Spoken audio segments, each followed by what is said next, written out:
Ladies and gentlemen, thank you for tuning in to this week's edition of Stop, Look, and Listen. I'm your host, LaTroy Gardner. This week, we have a brother that is taking storytelling outside of the classroom and to the fertile grounds of the motherland. He's a mindset coach, an author, a teacher, an African travel consultant. We have Dr. Djelani Hamm. Welcome to the show, Dr. Hamm. Thanks a lot. Thanks for having me. Oh, it's a pleasure. Pleasure. Give us a biographical snapshot into the life and times of Dr. Djelani Hamm. Okay, basically, I'm a country boy from Georgia who left a long time ago to pursue the California dream. Went to school in Northern California to study music, moved to LA to pursue acting, did graduate work in theater, film producing, and just things were not working. I've always taught to pay the rent, started out as a substitute teacher. Things were not working, and life just felt kind of broken for me. So I was fortunate enough to start traveling internationally. And so I just had some transformative experiences traveling across the continent over the years. And so I've been to about 20 countries, specialties in Senegal. I've been to Senegal about 20 times. Tomorrow, leaving for my 21st trip to Senegal. So I just really fell in love with what I could experience outside of the country on many, many different levels. So once I started the traveling, I continued teaching in restorative justice, but I kind of wanted to learn a little bit deeper about systems and structures. So I went back and got a PhD in world arts and culture. And that was really great because in addition to the traveling and, life experiences, it helped me to ground uh, a purview or lens in which to look out onto the world. So that's basically it for me, close to retirement and looking forward to playtime in my life. Right. So you often describe yourself as a cultural storyteller. When did you realize that storytelling, not just travel or art, was your calling? Well, always had a keen interest in art and performative arts. I was always interested in how art could move us forward. I was always interested in culturally and socially responsive representations. One of my best experiences was when I was really young was performing as HUD in the musical Hair, which is a anti-war coming of age, changing times, the late '60s. So that was like my dream experience in life, and so I've always kind of looked at art as something to move us forward. And so I really got into African film. Um, I've seen a lot, hundreds and hundreds of African films, and then that with the travel, just experiences that I've had. And, I'm a journalist, so I write a lot and chronicle my own experiences in this body, being this body that grew up in a segregated South in the '60s in Georgia, coming to California and taking this body around the world based on the memories that I've had and the experiences that I've had and how the stories kind of unfold from that. hmm So, like, I grew up in a town called Beaufort, South Carolina, which is about 45 minutes from Savannah, Georgia. And I never envisioned stepping foot on the motherland. Beaufort is known for the Gullah Geechee culture, and a lot of times people would say that we sound like we're from Africa because of our dialect. Um, I, I visited Nigeria last year for the first time with my wife, and I cried. Um, as a Northeast Georgia kid, like, did you ever envision stepping foot on the motherland one day? I think I did. I grew up in Northeast Georgia, but my dad had a drugstore in Savannah, Georgia, so we hmm had to go down every weekend and every summer to work in the drugstore. And we had the Gullah Geechee people who would come in the drugstore, and we thought it was the funniest thing, their accents, and it was actually, really, really cool. And, later in life, as I said, having gone to Senegal a lot and to see the absolute direct connections from Senegal to South Carolina and, the low country, language wise, just my first experience in Senegal was just the the language, the amens, the all of those embodied memories and performances that we still carry, to see that. But then later to learn about the connection between the enslaved humans who came from the Senegambia region and who went to South Carolina. And when the colonial powers were struggling in South Carolina, they noticed that the Africans were thriving, and they discovered that the Africans had planted this thing called rice. And so rice became the second biggest export of the United States during the enslavement period, um, Carolina gold. And it comes directly from West Africa, the Senegambia region, specifically a region called Casamance, which I travel out to Casamance. I'm going to Casamance on this trip. It's the region south of the country of Gambia, but also a part of Senegal. And so you go into the rice fields and you see how people grew rice and how they still store it to this day. People still live on that rice. Unfortunately, because of the World Bank, most of the rice that is eaten in the overall country of Senegal comes from imports, because the World Bank forces them to import this rice. But the real rice, when you go to this region, um, the it came to South Carolina by way of an African woman who hid the rice in her hair and was able to plant it once she got to South Carolina. And also, for a long time, they thought that this rice had come from the trade routes from Asia, but a genome project discovered that the rice from Senegal is about 5,000 years old, and it comes from Mali, and it's completely different species of rice than the Asian rice. So just to have that connection and to, you know, not only the music, the language, but the food and the cuisine that is a direct link to us is really, really fascinating to me. Uh-huh. And you're reading a book on rice right I'm now? reading a book on it's called Black Rice, and surprisingly, the author of the book is a retired professor from UCLA, and she happens to be in my French class. So I just started. I haven't delved very deeply into the book yet, but just reading the role of women in the culture and the importance of rice coming from Senegambia region directly to South Carolina. It was a part of the whole ritual process for the whole culture. So to come to be enslaved and to be trafficked here to the United States without rice would have been catastrophic for that culture. Hmm. All right. So, like you mentioned, you're going to hop on a plane and head to Senegal tomorrow. So I'm catching you right before the next pilgrimage. What's on the Right. itinerary? We'll spend a few days in Dakar. Dakar is a really amazing city. Um, I don't know if you've recently there was a lot of postings about the Dakar Fashion Week, and they did the whole presentation on boats. Um, Dakar is one of the fashion capitals of the world. Just seeing African American women here in the United States when I was younger, and I'd see how they would dress up for Black History Month, and I would roll my eyes and think, people don't dress that way in West Africa. But to go to Senegal and you see they absolutely do. Women will their heads are covered, but it's always with a matching robe and Hmm. bright colors. Fashions are out of this world. Senegal receives a lot of used items from Europe. They put used cars and refrigerators on barges, but the mastery of Senegal and many West African countries is that they take that detritus and they turn it into something. They turn it into art, or they turn it into something that's functional. So for me, the first time that I went to Senegal was mind blowing. So in Dakar, you're going to see that. You're going to see refurbished cars. You're going to see pots made from smelted metals. After the end of colonization, Dakar became one of the major cities for art. So you'll see mind blowing art in Dakar.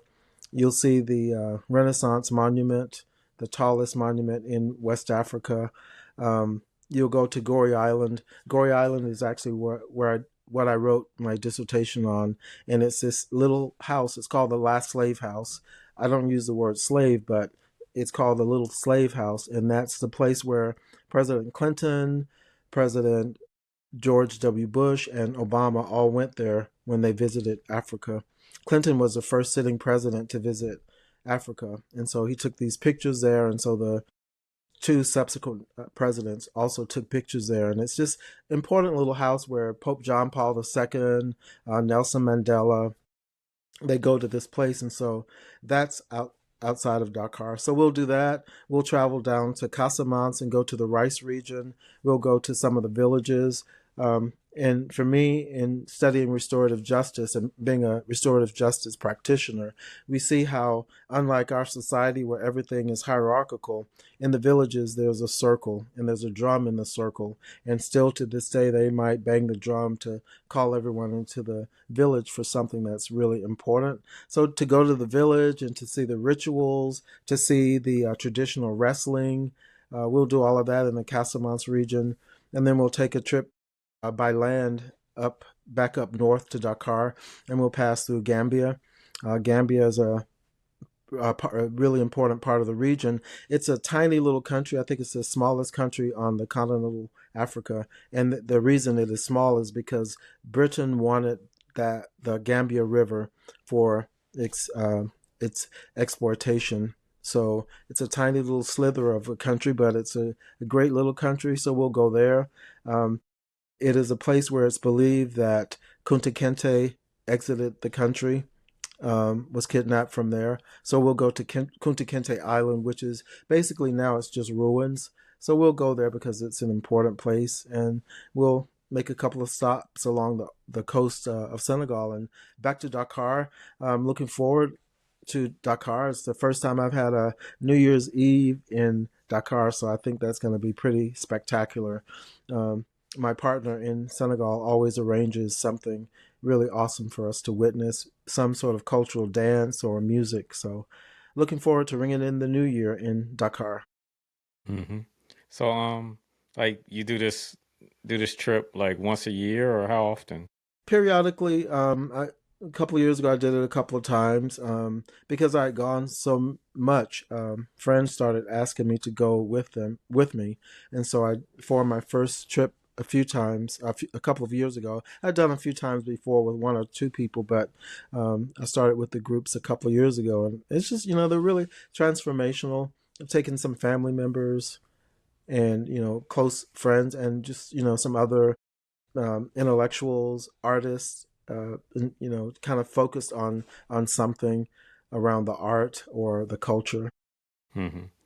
Yeah, and that's something because we own a house in Nigeria. My in-laws bought one, and like every time I talk to my friends, they're just like uh, envious of the fact that wow, you own a house in Nigeria. Like next time Yeah, you go, I want to go. So it's right. like a lot of times, like everybody's so excited and they want to experience that, but they just they're not sure how to make it happen. So the fact that you're providing that opportunity is amazing. Talk about that light bulb moment that led you to be like, you know what I'm experiencing, others should experience as well.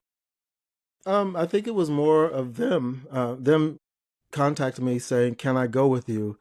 Can I go on one of your trips?" And I I I knew that I wanted to go to Africa, but I kind of discovered it by mistake. I was in Europe and I went to Dachau concentration camp. And I just thought, it was a time when I was really struggling in life and just, a lot of rejection, a lot of closed doors, and just thinking about being a black man in America. And I just thought, wow, I wish there was a place where I could go and mourn the pains and histories of, growing up in America. And someone said, oh, there's a place off the coast of Senegal where there's a United Nations monument memorial. And so for a few years I tried to get there, and so I went the first time by myself. Most times I've been by myself, and it was just so mind blowing. And I went back a few years in a row because it was just so transformative for me. So I've gone to other places. I think I've been to about 20 places around Africa where, I feel comfortable traveling by myself, and so I think I like both. I love being by myself, but I also love seeing some of the things that I've seen over the years through other people's eyes.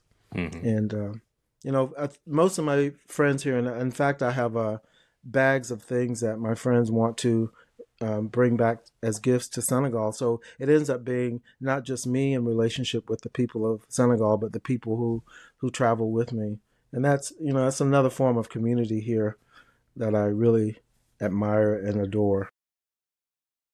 Um, like you mentioned about like not just visiting the capital cities, but also like more of the rural areas as well to get the full experience. Why is that so important?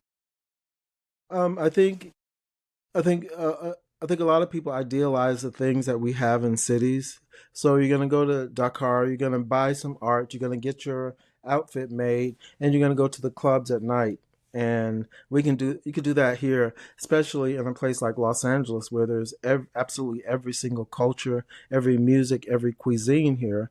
Um, for me, it's more about the deeper structures of a society.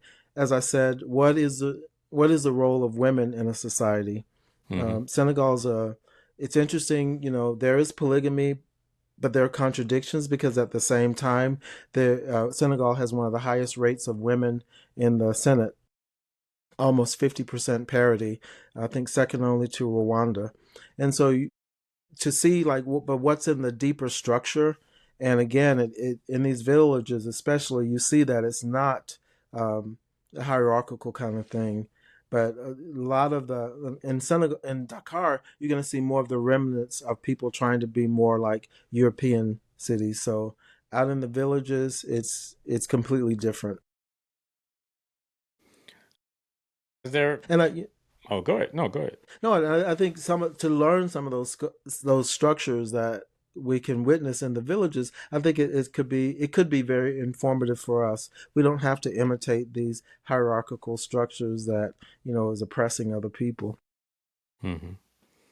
Um, like tracing lineage. Like, has that been something? Was that like a mission of yours when you go overseas? Not necessarily. I mean, I've done my DNA, and I think it's like 66% African, and I think most of that is Nigerian. Hmm. And for me personally, that's informative. Many African Americans can trace their um, paternal line back to England because so many women were violated by England. So I have some of that. Also, my mom was from New Orleans, so there's like some Haitian, French stuff in there. And so I haven't been to Nigeria yet, so hats off to you. It's on my list, but Nigeria is one of those places where I feel like I can't just do that by myself. I Mm-mm. wanna I wanna go with someone. It's So, necessary. It's all right. necessary. My in-laws are they're there now. They'll be flying back in a couple days. Um, my experience, especially after leaving the airport, we were um we were picked up by my uncle, which is really just the older cousin. That's what my wife's wife calls him. And we were traveling like 2 hours from Lagos to Abadan, and we got pulled over. We got pulled over. Guns were drawn.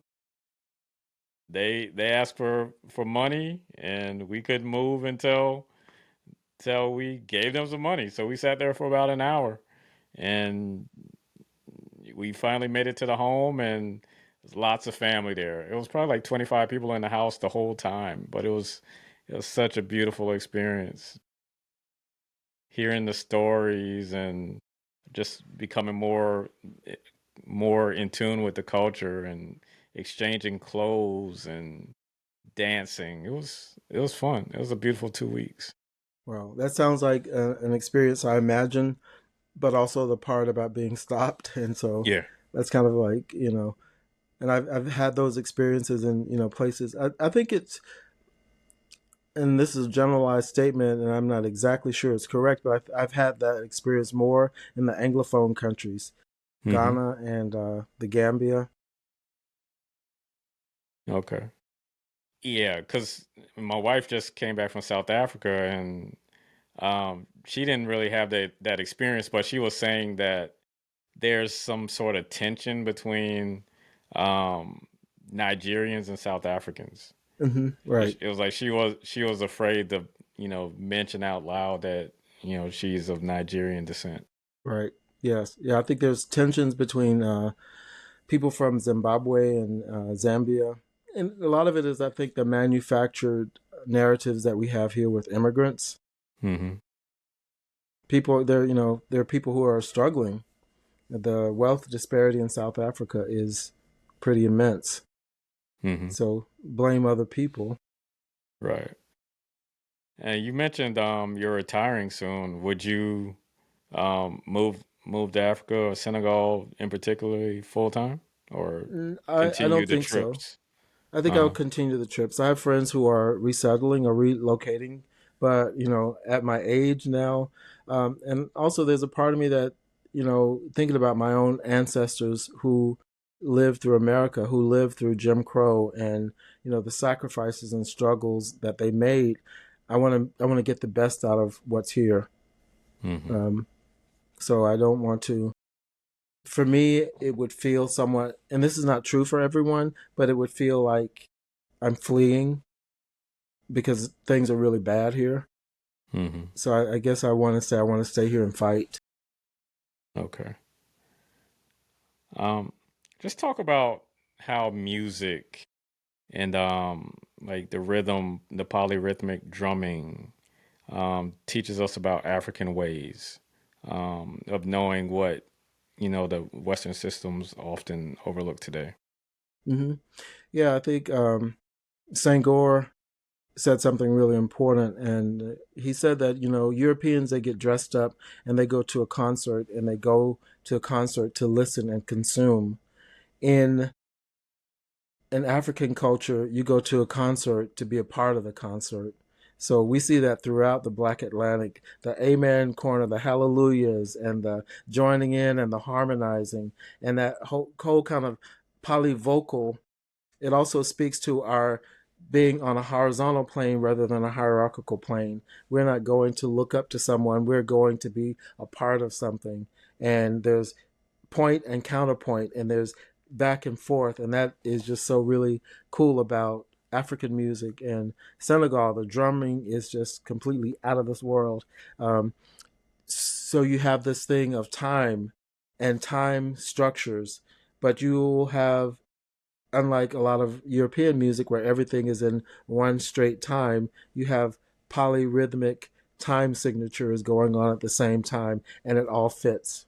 And it kind of, I think that also speaks to visual, in that you have broken pieces or fractals pieced together, and it looks like it doesn't make sense, but it does make sense. And to be honest, that visual part was kind of like my spiritual awakening in Senegal. That first time when I went to Goree Island, I went into the quote unquote little slave house, and I didn't have a cathartic experience that I wanted to, but I met an artist on the island who makes his art from broken pieces. hmm And once I bought the art, something went off in my head, and it said, "You think your life is broken. Your life is not broken. Your job is to take all those broken pieces and to make your life a work of art." And so I think that speaks throughout the Black Atlantic, whether you're talking about rhythms, whether you're talking about culture, whether you're talking about spirituality. It's amazing to be in a lot of places around Africa. You don't have the separation of religions. It's just, okay, you're Muslim, okay, you're animist, okay, you're Catholic, and we get along. But most of the divisions have been manufactured by, you know, corporate or European or American powers. So all of those broken fractals pieced together to make something whole. I think about that with the rhythms also. They're broken, but it just makes sense. hmm Dr. Todd McLean provides periodontal and dental implant services in 2 convenient locations. They offer over a decade of experience treating patients, and appointments can even be scheduled in the evenings, weekends, or early mornings. Give them a call in Chapel Hill at 919-537-9774 or in Durham at 919-484-8338, or visit them online at gumsandimplants.org. Why is that like such a profound African and diasporic philosophy as far as the fragment, the broccolage.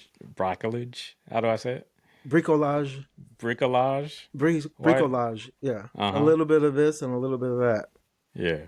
And I think, yeah, because I think that is it goes beyond just being our survival. Mm-hmm. So we were thrown scraps of food, and what did we do with it? We made soul food with a little bit of Right. this and a little bit of that. Gullah Geechee language, it's a little bit of this and a little bit of that with the D.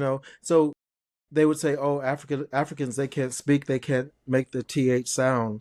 But the fact is that many West African languages don't have the th sound, so it's not this and that; it's this and that. And so I think that is African American culture: a little bit of this and a little bit of that. That's what jazz is: a little bit of this, a little bit of that. That's what quilting is: a little bit of this, a little bit of that. So it's broken pieces that we get to be put together, and those broken pieces, they have a deeper structure where they're meaning. So in the Underground Railroad, there were symbols in the those structures, and we see that all across West Africa where patterns are used, especially from all of the oral traditions in West Africa. There are patterns and there are mnemonics to tell stories. So all the bricolage, we see it in foods. Jambalaya is very close to chebbijen in Senegal, the national dish. We Mm-hmm. have those same rice dishes across the Black Atlantic. Gumbo, a little bit of this, a little bit of that. You probably know some Gullah Geechee foods that's a little bit of this and a little bit of that. Low country boil with Yeah, the yep, shrimp and the sausage and the corn and potatoes. yep. And it's us piecing stuff together because that's what we Mm-hmm. had, and so you piece it together, and it ends up being amazing. Yeah. And the red rice, I guess that's our take on the jambalaya and the jollof. Yep, yep. Yep. I didn't think about it that way. Like especially mentioning the quilts, like the Hmm. fragments and you're putting it together, making something out of nothing or something out of scraps. I Right, didn't I didn't think of that. right. There's a group in Senegal. It's a Muslim group. They're called the Bifal, and it's a Sufi version of Islam in Senegal. It's an urban religion, and you see these guys with these long robes, and they're all patchwork. And when I saw that, I immediately thought of African American culture. And what they do is they'll go to the tailor shops and take up all the scraps and broken pieces and make these robes. And a little bit of this and a little bit of that. Hmm. So from your first trip to soon to be your 21st trip, is there a moment that stood out to you? Was there like a situation where you were just blown away with the experience and um you had to tell somebody about it? It was just I something think so amazing. I think it was probably the first trip when I got the message that your life is not broken. Hmm. Your job is to piece it together and make it a work of art. And so from that point on, I just started. I would see rejection, whereas I saw rejection as before that was why me? Am I not good enough? And after that point, if I had rejection, I would just say, "Oh, thank you. It's not broken. It's just rearranging, or maybe I need to work deeper on something, or work harder on something, or let it go." So that moment has changed my life. Um, and plus just really from that first experience, I just wanted more of that, and so I just kept going back and back. And so some high points, different places around the continent, I've had transformative experiences. In Senegal, just took two of my sisters couple of summers ago, and that was just really amazing to see it through their eyes. And it gives us something to connect with more. So yeah, I've spent 3 summers in Morocco on a Fulbright, and so just seeing that North African perspective. So I've been to all four corners of Africa, and spent time. Last couple of summers, I was in Southern Africa, and I took a group and that was really kind of amazing. Totally different uh, vibe, totally different history. So I think each time I go, I'm just never it never ceases to amaze me the things that I can see and experience. And then now it's it's the relationships that I have Hmm. there. So besides like YouTube, your YouTube channel and the website, how do you document everything and you know leave it for future generations to Right. Yeah. enjoy? So I right now I have a book of poetry that's coming out in March, and a lot Hmm. of it is African American, but it also intersects with experiences in across Africa. Um, I'm working on a memoir. Again, this body has walked through a lot of experiences, a lot of microaggressions, a lot of pains, a lot of slights, but also a lot of joys. So the book that I'm writing is about, I grew up in a country town in Georgia on the quote unquote colored side of the railroad tracks. And how does that little country boy on the that side of the railroad track get to come to Los Angeles and live in Hollywood, get a PhD from UCLA, get to travel around the world and have these international experiences? So I'm writing about that. What are my embodied truths that you cannot deny, especially now when there are so many attacks on the truth and real history? I'm telling a story of my body.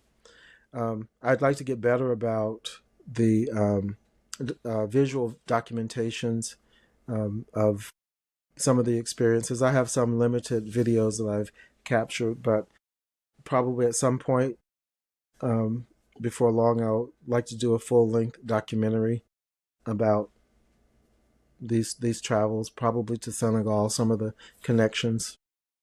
Hmm. What would you say your purpose is?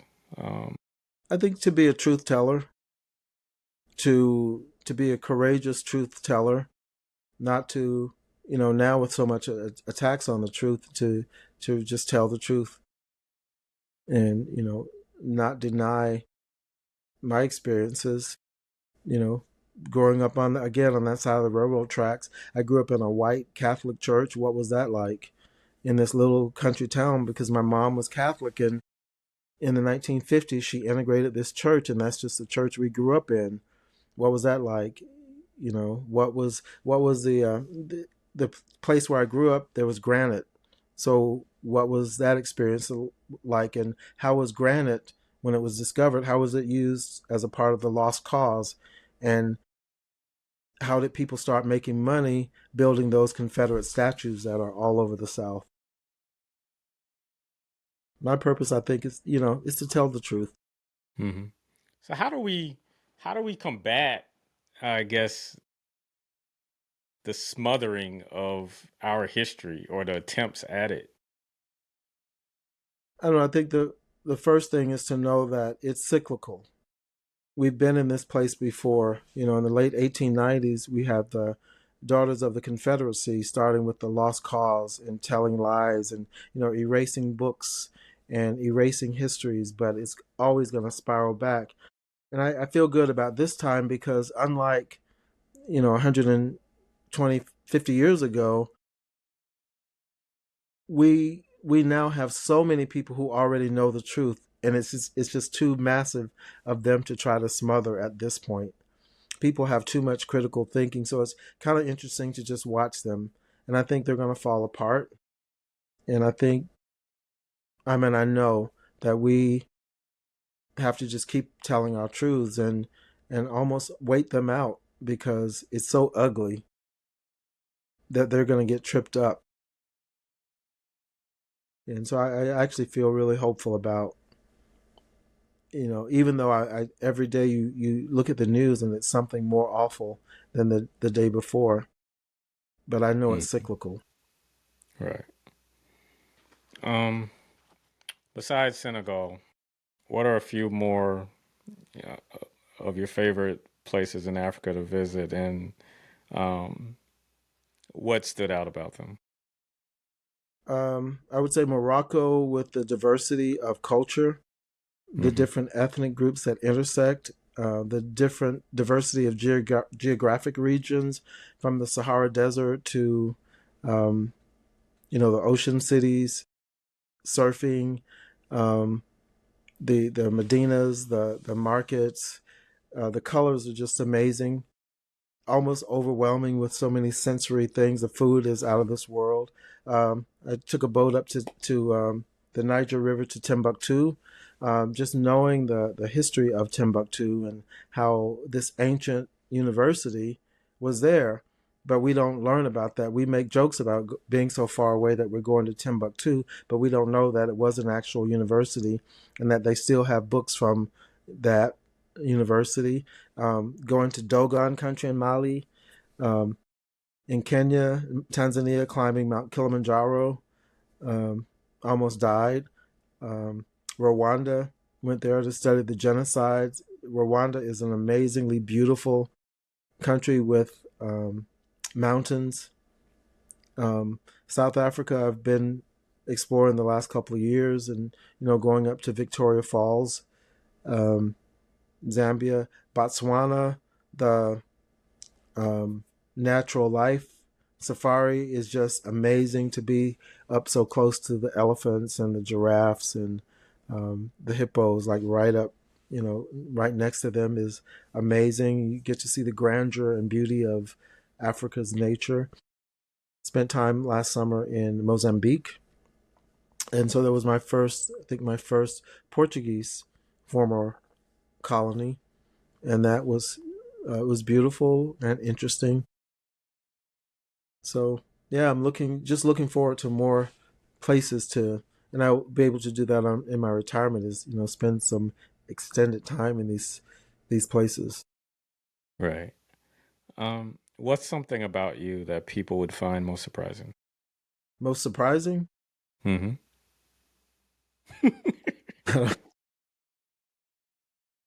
Oh, I don't know. I think I am someone of many different colors.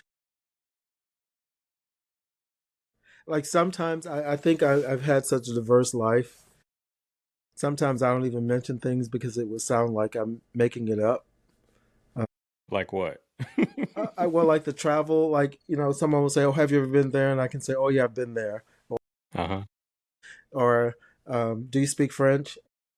To be able to speak French, I don't speak French as well as I should, although I've studied French for about 15 years and I go to class, most weeks. But I was never a good student. Should spend more time on the grammar, um, or that I can kind of get by in Spanish. Um, Surprisingly, you know, working, almost 40 years in public education. One of my side gigs was teaching funk aerobics. I had a huge funk aerobics following for about 11 years. That might be kind of surprising. And my first trip to Europe was actually teaching funk aerobics in Switzerland. And so I flew into Paris, was addicted from that moment on. So I've been to Paris like 30. This will be my 31st time, I believe. So just, I like to go to Paris and hang out and pretend I live there. I feel really good when someone asks me a question and I can answer them in French. Hmm. Funk aerobics. Yes. I'm trying to think. So, like, what's the go-to song then for a Oh, funk aerobics class? my period was definitely 90s house music. Okay. So, Martha Wash, um, Aretha Franklin's "In the Name of Love." Oh, Hmm. what's her name? Martha Wash, the singer from Sounds of Blackness, And um, Nesby. and Nesby. I've had her on the show. Really? Oh, Hey. she's Uh-huh. amazing. Amazing voice. Yeah. Yep. And So, Marshall Jefferson. yes. Yep. Yep. All of Had the him on. music of that time period was just so positive and uplifting. And so I'm basically a positive, uplifting kind of person. So for me to do that for 11 years with a big following was just really kind of cool. Hmm. Yeah, I get the sense. It's like a warmth just having a conversation with you. Um, What do you see when you look in the mirror? Besides an aging man who looks more and more like my dad, um, I think this is something people don't know what how much fun I have by myself. Because I'm usually if I'm looking in the mirror, I'm usually playing and being goofy, and maybe dancing and laughing at myself. And I think as I'm getting older, I take things a little less seriously. All right, so oh, all right, so like you mentioned you have they came with empty hands coming out in March, and you're also working on walking on the edge of the moon. What else is on the horizon? Talk about the coaching as well. Right. I do. I love working with people in groups. So I have some online group classes that we do transformationals. They're about 10 weeks long. So we do those transformationals. Um, and in retirement, I'll probably retire in the spring sometime or maybe June. And I'm just looking forward to having a year or a year and a half of just being around the world. A month. I have month-long plans in various different places, just to kind of be and to really write the book, walking on the edge of the moon, as I'll be out there on the edge of something, learning more about myself, and you know, again recapturing some of the embodied memories that I have. Um, I want to continue working with creative people or just people who want to change their lives and helping them to see through a different purview. At some point, as I mentioned earlier, I would like to. I'm going to have a MFA in film producing that I never really used, so I would like to produce, you know, some long form and short form documentaries. And again, I started out in acting, so I do miss acting. So maybe some stage um, performances. Once I get back, I feel like traveling around the world for a year will give me a really strong base of life experiences and you know something to talk about. Hmm. Yeah, so like throughout this conversation, you have sold me. Like I want to go to Senegal. How do I do it? Like how do we next time that you plan a trip, how can people sign up? You can you can contact me through Djelani Hamm on Instagram or JelaniHamm.com, and we can go. We can plan something together, or I can tell you how to best navigate getting there. I think things are easier now than the first time I went to Senegal because I didn't know anything. I just showed up at the airport, which was you can probably imagine, probably similar to Nigeria, where there's probably 1,000 people who are going to come at you if you're not with someone. And I was not with anyone, and they came at me, and I don't speak Wolof, and my French was a lot worse than it is now. So, um, I think it's easier to travel to a place like Senegal now. So if you need some help navigating that and how to do it alone, I can you can certainly hit me up. All right. All right, so Dr. Ham, this was an amazing conversation, very powerful, kind of like I said, you're inspiring and I just now I need to hop on that plane and see other parts of the country or the continent. Yes, definitely see how it compares to Anglophone and Francophone countries. There's some interesting Hmm. twists. All right. So like leave us with a parting shot. Leave us with, some inspiring words or, just share how um those of us that are westernized could be more like our brothers and sisters. I think we have a lot of ways that we already are more, but I think to celebrate that, Hmm. celebrate the music that we have, celebrate the polyvocal communities that sometimes we get lost and we move away from those societies, but it's in our neighborhoods to build upon that.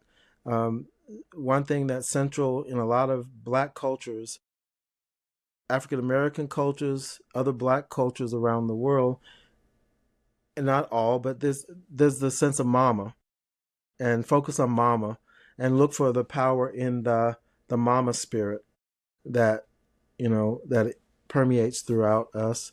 Um, Focus on the brokenness that could be something. Focus on turning those brokenness into something. Let life Mhm. rearrange itself around us instead of trying to force something that's broken into one vision of it. Kind of like a kaleidoscope. Just see what happens. Let's see. So I think that would be it. It ain't broken. All right. The cultural storyteller, Dr. Jelani Hamm. Thank you again, sir. I know Well, thank you. we were trying to lock in this time for a minute, and we wanted to squeeze it in before you hopped on that plane. So I appreciate the flexibility and, like I said, the genuine warmth of this conversation. Um, Thank have you. fun, and like I said, I'm trying to join you next time. Okay, thank you so much. I appreciate you having me. I appreciate the conversation. All right. All right. Um, Dr. Jelani Hamm, www.jelaniham.com. And for Stop, Look, and Listen, I'm your host, LaTroy Gardner. See you next week. Peace and blessings.